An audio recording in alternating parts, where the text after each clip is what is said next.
అరణ్య ప్రాంగణానికి నైమిషము అని పేరు, నైమిషారణ్యము అని పిలుస్తారు.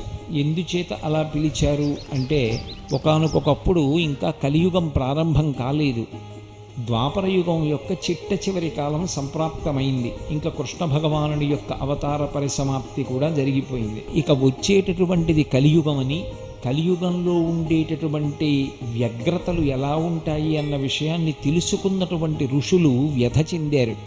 ఎక్కడికి వెళ్ళి మనందరం కూడా కూర్చుని అనుష్ఠానం చేస్తే కలిపురుషుని యొక్క ప్రవేశము ఉండదో అటువంటి భూభాగము ఏదైనా ఉన్నదా వాళ్ళకు అనుమానం వచ్చింది. సృష్టికర్త చతుర్ముఖ బ్రహ్మగారు కనుక వారందరూ బ్రహ్మగారి దగ్గరికి వెళ్ళారు. భూమండలంలో అటువంటి స్థలం ఏదైనా ఉంటే మాకు తెలియచేస్తే మేమందరం అక్కడ కూర్చుని తపస్సు చేస్తాం. ఎందుకంటే కలి యొక్క ఉద్ధతి చేత, కలి యొక్క ప్రకోపం చేత మళ్ళీ మా యొక్క తపస్సులు పతనమైపోయేటటువంటి స్థితి సంభవించదు కనుక అటువంటి భూభాగం ఎక్కడున్నదో తెలియచెయ్యమని అడిగారు. బ్రహ్మగారు దర్భలతో ఒక చక్రాన్ని తయారు చేసి దొల్లించారు.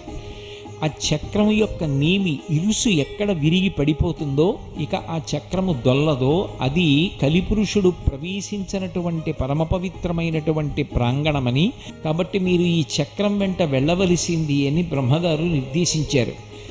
ఆ దర్భలతో తయారు చేయబడినటువంటి చక్రం వెనక ఋషులందరూ బయలుదేరి వచ్చారు. ఆ వచ్చినటువంటి చక్రం తిరుగుతూ వచ్చి ఈ అరణ్య ప్రాంగణంలోకి ప్రవేశించిన తరువాత నేమి అంటే ఇరుసు విరిగిపోయి ఆ చక్రం ఇక్కడ పడిపోయింది.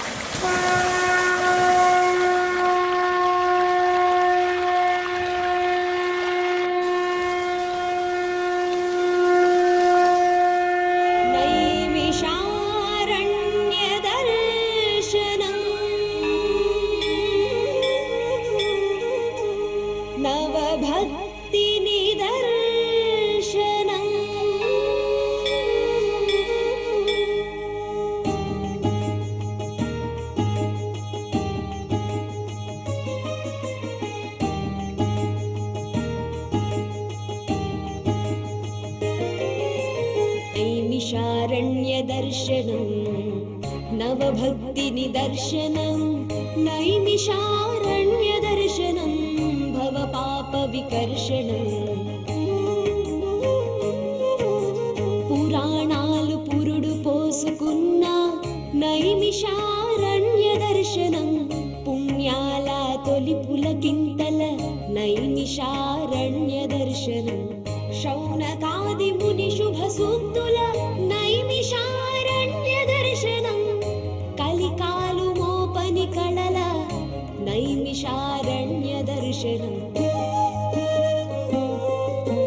నైమిషారణ్య దర్శనం నవభక్తి నిదర్శనం నైమిషారణ్య దర్శనం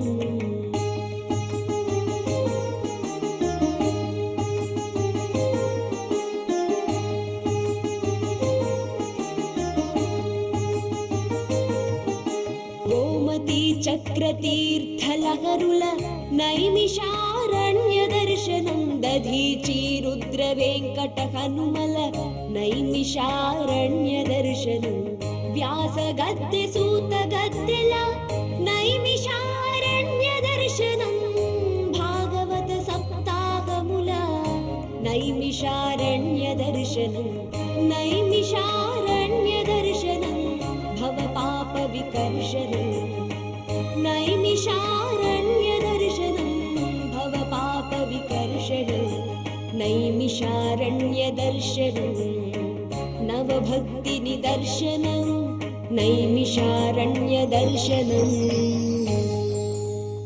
శ్రీమన్నారాయణాయ వాసుదేవాయ గోవిందాయ శ్రీ మహావిష్ణవే నమః. భారతదేశం పుణ్యధాత్రి, దివ్యధాత్రి. ఆసేతు సీతాచలం ఎన్నో దివ్యక్షేత్రాలు ఉన్నాయి. ఈ క్షేత్రాల్లో పవిత్ర పర్వతాలు, పవిత్ర నదులు, అదేవిధంగా పవిత్రమైన స్థలాలు ఇవన్నీ ఉన్నాయి. అయితే పర్వతాలు, నదులు వీటితో పాటు అరణ్య ప్రాధాన్యం ఉన్నటువంటి క్షేత్రాలు కొన్ని ఉన్నాయి. వాటిని పుణ్యారణ్యములు అంటారు. ఇలాంటి పుణ్యారణ్యాలు అన్నిట్లోనూ తలమానికమైనటువంటిది నైమిషారణ్యం. ఆ మాటకు వస్తే నైమిషారణ్యం గురించి ప్రతి హిందువుకి కొంత అవగాహన కలిగి ఉంటుంది. ముఖ్యంగా మన తెలుగునాట చాలామందికి నైమిషారణ్యం అనగానే అతి సామాన్యులకు కూడా గుర్తొచ్చేది సత్యనారాయణ వ్రతం. ఎందుకంటే సత్యనారాయణ వ్రత కథలో ఏకదా నైమిషారణ్యం ప్రారంభమవుతుంది. అందుకే అనేక సందర్భాల్లో నైమిషారణ్యం పేరు చెప్పగానే సత్యనారాయణ వ్రతం అక్కడే పుట్టింది కదండి అని తెలుగువారు ఎక్కువ అడుగుతూ ఉంటారు. అది కొంచెం ఆశ్చర్యం కలిగించిన ఆనందం కూడా కలిగిస్తుంది. ఎందుకంటే వాళ్ళకి సత్యనారాయణ వ్రతం మాత్రమే గుర్తుంది కనుక అది ఏకదా నైమిషారణ్య అన్నారు. కానీ సత్యనారాయణ వ్రతానికి సంబంధించి మాత్రమే కాదు, ఏకదా అంటే ఒకానొకప్పుడు నైమిషారణ్యమునందు అని ప్రారంభమవుతుంది అందులో ఉన్నటువంటి కథా అధ్యాయాలు. దాంతో ఏకదా నైమిషారణ్యే చాలామందికి తెలుసు. ఏకదా నైమిషారణ్యం మాత్రమే కాదు, ఏ కథ అయినా నైమిషారణ్యంలోనూ ఉద్భవించిందని చెప్పుకోవాలి. అనేకమైన దివ్య వృక్షాలతో తేజరిల్లుతున్నటువంటి ఆ అరణ్య భూములు ఎన్నో నైమిషారణ్యంలో కనబడుతుంటాయి. అక్కడ నేటికి మనకు కనబడుతూ కొందరు, కనబడక ఇంకెందరో సిద్ధపురుషులు తపస్సును ఆచరిస్తూ ఉంటారు. వారి తపశ్శక్తి ఆ క్షేత్రంలో శక్తిని జాగృతపరచడమే కాకుండా లోకానికి క్షేమం కలిగిస్తుంది. అందుకే మహర్షుల తపస్సు చేత మరింత శక్తిని పొందిన నైమిషారణ్యం దర్శించడం ప్రతివారి యొక్క విధి. పైగా భారతీయ సంస్కృతి అంతటికీ మూలమైన ఒక భూమిగా చెప్పుకోవాలి అరణ్యాన్ని. నిజానికి అరణ్యాలు, నదీ తీరాలు, మహాపర్వతాలు ఇక్కడ మహర్షులు తపస్సు చేస్తే వారి తపస్సుకి గోచరించిన దివ్య సత్యాలే సనాతన ధర్మంలో శాస్త్రాలుగా రూపొందిందే. అదేవిధంగా శక్తిపరంగా కూడా ఇది శక్తిపీఠాల్లో ఒకటి. నైమిషే లింగధారిణి అని అమ్మవారు లింగధారిణి అనే పేరుతో ఇక్కడ శక్తిపీఠం ఉన్నది అని దేవి భాగవతం చెప్తున్నది. ఇది కాకుండా ఇప్పటికీ లలితాదేవి మంత్రం కూడా ప్రసిద్ధిగా శక్తిపీఠంగా మనకు గోచరిస్తున్నది. ఇక నైమిషారణ్యం ప్రధానంగా విష్ణు భూమి అని చెప్పాలి. నారాయణుని యొక్క దివ్య దేశాల్లో ఒకటిగా ఈ నైమిషారణ్యాన్ని అభివర్ణిస్తారు. ఇక్కడ నారాయణుడు పలు రూపాలు ఉంటాడు. ముఖ్యంగా వననారాయణుడు, వృక్షనారాయణుడు అనే పేరుతో కూడా ఉంటాడు. ఈ వనమే నారాయణ స్వరూపము. అలాంటి పవిత్రమైన విష్ణు భూమిగా దీన్ని అభివర్ణించాలి. అందుకే విష్ణువాలయాలు కూడా చాలా ఉన్నాయి. మొత్తానికి సనాతన ధర్మానికి సంబంధించినటువంటి సర్వదేవతల యొక్క నివాస భూమిది. ఈ విధంగా దేవతల భూమి, ఋషుల భూమి, యజ్ఞభూమి, జ్ఞానభూమి ఈ పావనమైనటువంటి నైమిషారణ్యం. నైమిషారణ్య దర్శనం. గోమతీ నది పుట్టుక భౌతికమైన ఆధారాలతో తెలుసుకుంటే ఉత్తరప్రదేశ్ రాష్ట్రంలోని ఫిలిభిత్ జిల్లాలోని బసల్పూర్ సరస్సు నుంచి ఉద్భవించి తూర్పు దిశగా పయనించి గంగా నదిలో కలుస్తుంది.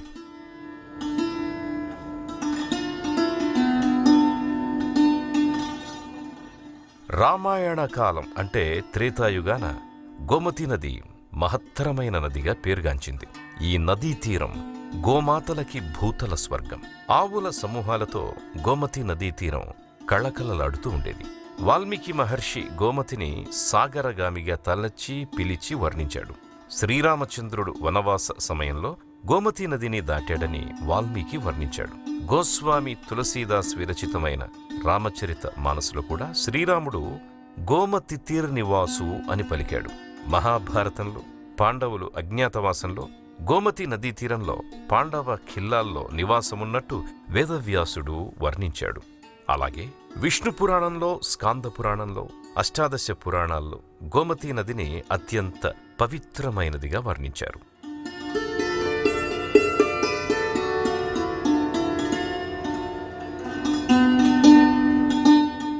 యజుర్వేదంలో గోమతీ తీరాన ఎందరో మహర్షులు ఆశ్రమాలు నిర్మించుకున్నారు.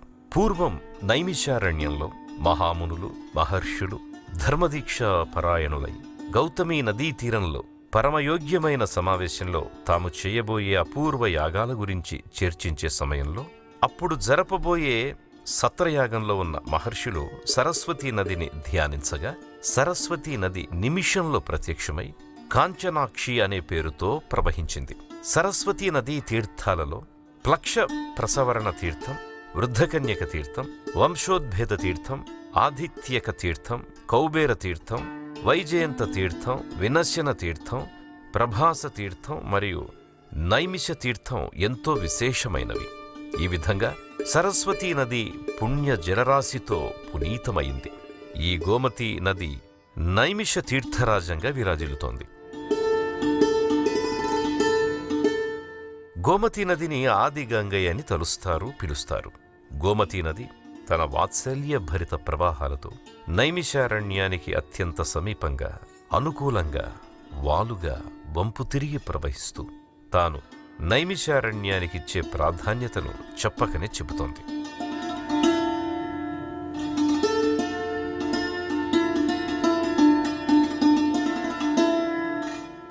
నదీ తీరాన నేటికీ గోచరించే కాలం తెలియని విశాల వృక్షాలు మనకి కనిపిస్తాయి. ఎన్నో మహత్యాలకి సజీవ సాక్షి అయిన కొన్ని వృక్షాల చెంత మనం ధ్యాన నిమగ్నులమైతే ఓ ప్రణవనాదం, వేదఘోష లీలగా మన మస్తిష్కానికి తెలుస్తుంది.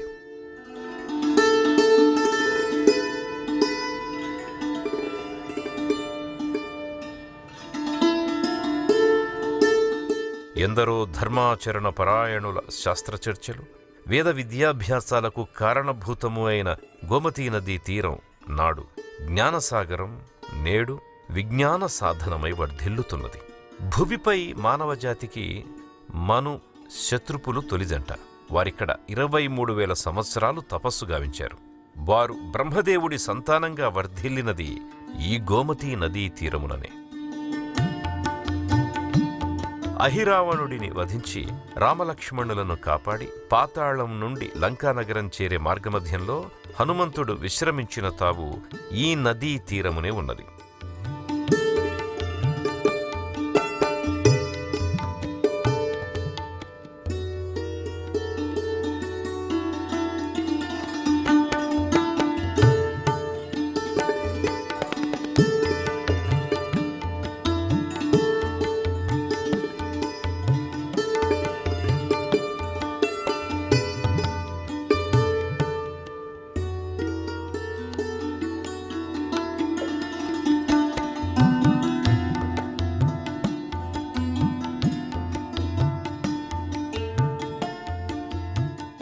అజ్ఞాతవాస సమయంలో పాండవులు నివాసమున్న ప్రాంతం కూడా గోమతీ నదీ తీరమే.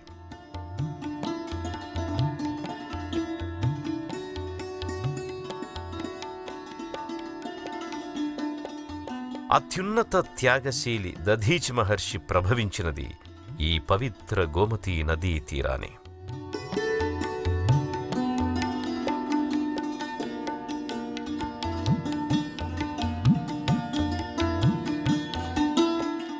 నిత్య భాగవత కథ మకరంద శ్రవణధారలను తనలో ఐక్యం చేసుకుంటూ నిత్య యవనంతో తొణిగిసలాడే వరదాయిని గోమతీ నదీమణి.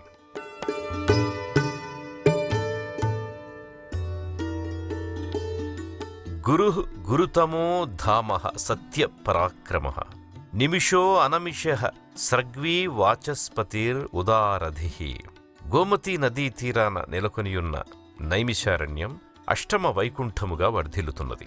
33 కోట్ల దేవతలు, 3.5 కోట్ల దేవాలయాలు, 88,000 మంది మహర్షులు 365 రోజులు నిర్వహించిన హోమ జప యజ్ఞ యాగాది పుణ్యక్రతువులకు అపార జలరాశినందించే పుణ్యతీర్థరాజము. వేదవ్యాసుడు చతుర్వేదాలను, 6 శాస్త్రాలను, 18 పురాణాలను రచించినది, వ్యాసగద్దె ఉన్నది ఈ పవిత్ర గోమతీ నదీ తీరమునే.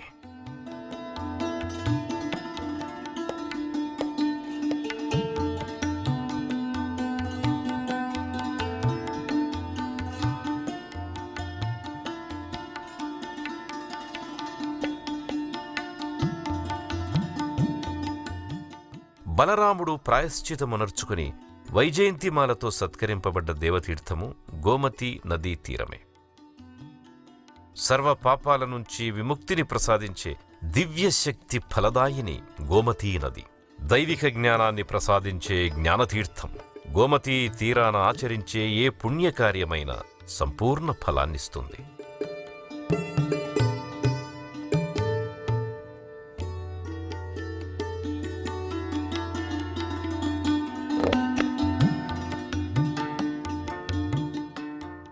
భువిపైన గల అసంఖ్యాక తీర్థాలలోకెల్లా పరమోత్కృష్టమైన నదీ తీర్థము గోమతీ నదియే.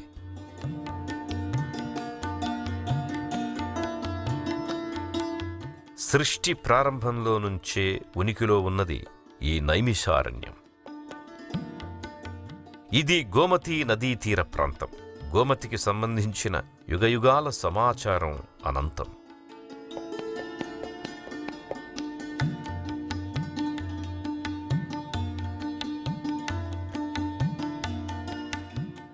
పురాణేతిహాసాలకు పుట్టినిల్లు, వేద వాంగ్మయాలకు పట్టుగొమ్మ. రామాయణ భారతాలకు గోమతీ నదీ తీరం ప్రధాన భూమిక వహించింది. బ్రహ్మాది దేవతలు మెచ్చిన వరభూమి, సాధు సత్పురుషులు నిత్య సంధ్యాది వందనాలకు నెలవైనది, మహాయజ్ఞాల నేతిధారలతో పునీతమైనది. గంగానదికి సాటి అయినది గోమతీ నది. సంస్కృత భాషకు సాంస్కృతికతకు పట్టంగట్టిన నేల తీరమిది. పలు భాషలకు మాతృదేవత అయిన సంస్కృతము, వ్యాకరణము పరిమళించిన విద్యావన తీరం గోమతీ నదీ తీరం. ఆధ్యాత్మిక ఆనందాల కలబోత గోమతీ నదీ తీర్థం.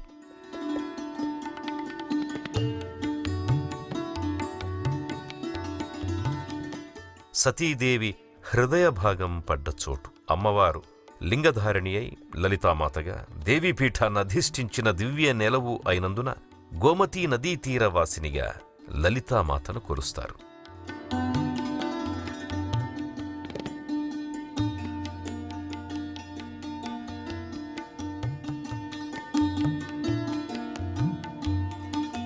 గోమతీ నది వామభాగమున ఎన్నో సుప్రసిద్ధ క్షేత్రాలు కొలువై ఉన్న నైమిషారణ్య దివ్యవనమున్నది. 4 యుగాలతో ఎన్నో దివ్యతీర్థరాజాలు ఈ స్థానంలో విరాజిల్లాయి.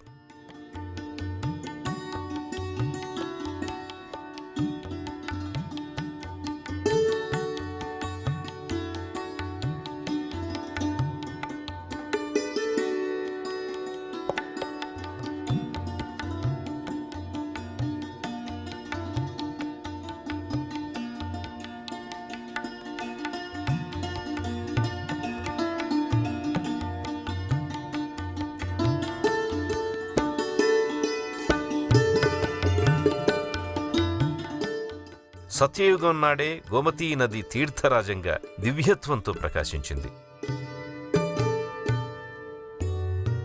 చతుర్వేదాలు పరిమళించిన దివ్య నదీ తీరం గోమతీ నదీ తీరం. సత్యనారాయణుడు ఆవిర్భవించిన మంగళ నదీ తీరం గోమతి.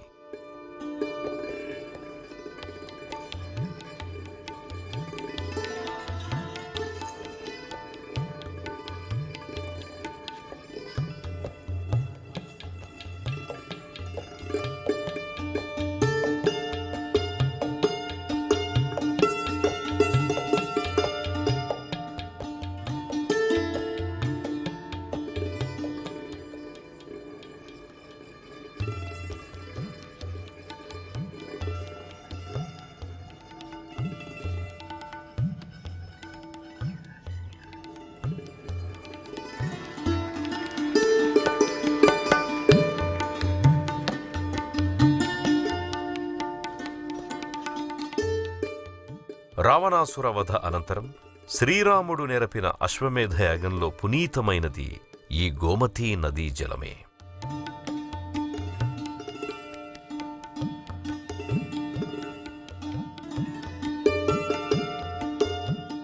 గోస్వామి తులసీదాస ప్రణీతమైన శ్రీరామచరితమానస్ దివ్యకథా శ్రవణాన్ని గ్రోలిన పావన నది గోమతి.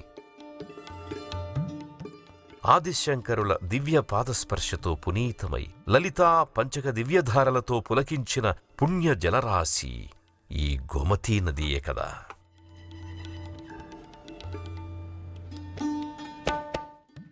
బ్రహ్మ మనోన్మయ చక్రము చక్రతీర్థ జలముకు మాతృఛాయై వర్ధిల్లుతున్నది గోమతీ నదీ తీర్థమే కదా.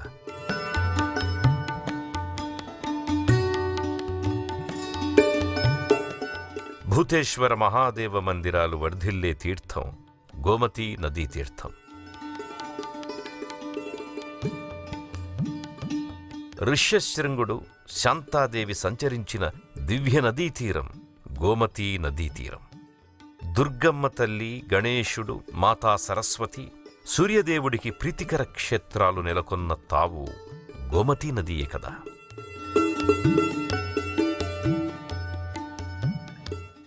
భారత ప్రసిద్ధిని చాటిన వేదవ్యాసుడికి అత్యంత ఆనందకరమైన నదీ తీరమై వర్ధిల్లిన దివ్య నదీ తీరమిది. సూత శౌనకమునులకు ఆలవాలమైన పావన నదీస్థలి గోమతీ నదీ తీరం.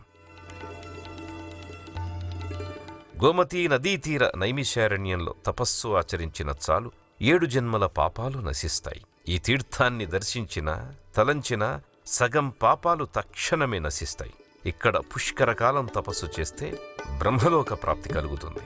గోమతీ నదీ తీర్థస్నానమాచరిస్తే మానవులకు ప్రాపంచిక సమస్యల నుంచి విముక్తి కలుగుతుంది. 12 సంవత్సరములకు ఒకసారి సూర్యుడు మేషరాశిలోకి ప్రవేశించినప్పుడు మహాకుంభ సమయంలో గోమతీ నదీ తీరంలో స్నానమాచరిస్తే అత్యంత పుణ్యప్రదము, మహాఫలదాయకం. గోమతీ నదీ ప్రాంతంలో మరణించిన వారికి దివ్యలోక ప్రాప్తి కలుగుతుంది. గోమతీ నదిలో పితృశ్రాద్ధ కర్మలాచరిస్తే పూర్వీకులు తిరిగి జన్మిస్తారు. గోమతీ నదీ తీరంలో చేసిన దానధర్మాలు కల్పాలలో సైతం గతించిన మాతృదేవతలు తరించేలా చేస్తాయి. గోమతీ నదీ తీర్థక్షేత్రాల్లో త్రిమూర్తి దేవతల్ని స్మరిస్తే చాలు పుణ్యలోక ప్రాప్తిని పొందుతారు. ఈ గోమతీ నదీ తీర్థాలలో 1 మాసం వసించి జల అర్ఘ్యమిస్తే శతయజ్ఞాల ఫలం పొందుతారు. గోమతీ నదీ తీరం పుణ్యదాయక క్షేత్రం. గోమతీ నదీ స్నానం పరమముక్తిదాయకం.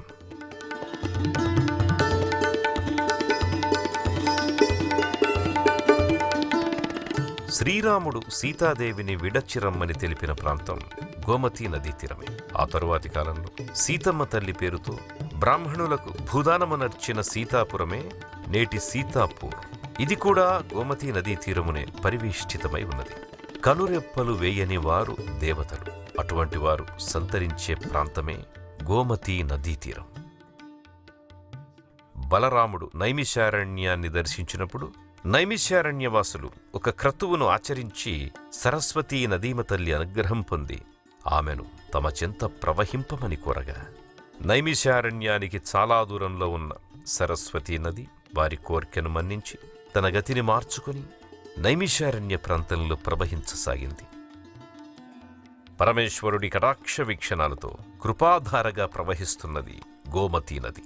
భక్తిపరులకు సర్వార్థ చింతామణి అయి చరిస్తూ స్మరించినంత మాత్రముననే జన్మజన్మల మానవ పాప సంచయాన్ని శమింపజేసి నిశ్రేయసాన్ని ప్రసాదించే పుణ్యతీర్థం గోమతీ నది.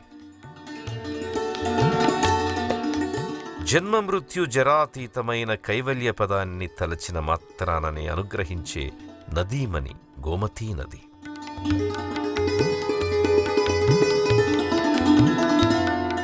సర్వమానవ కర్మలను తన జ్ఞాన ప్రవాహంతో చేర్చుకునే మహాశక్తి గోమతీ నది.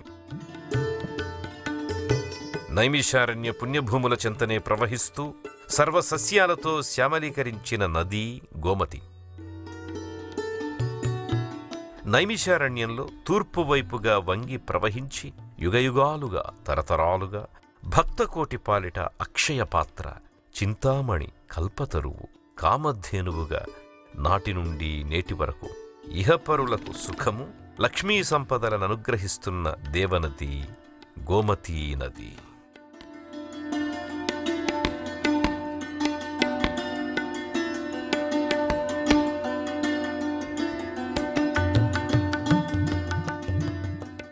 నైమిషారణ్య దర్శనం